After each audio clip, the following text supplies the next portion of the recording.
Hi sis, happy birthday! Welcome sa dekada 50. Don't worry, bata ka pa, 50 ka pa lang. It has always been my birthday wish for you and my birthday prayer for you that may God grants the desires of your heart. So, paano yun?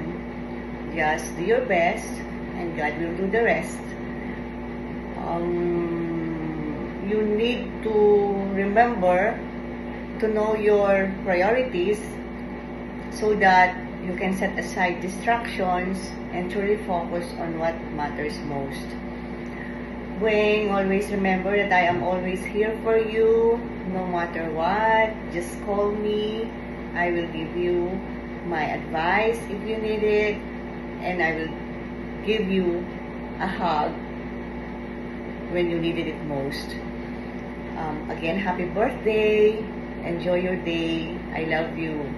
And also for Jill and Alan C, salamat sa pagtawag sa akin na maaga kanina. Reminding me that it's your birthday, Wayne, and letting me send this message to you. Salamat, Jill and Alan C, sa laging pag-aalala sa akin. Love you also. Miss you all. Enjoy your day. Love you.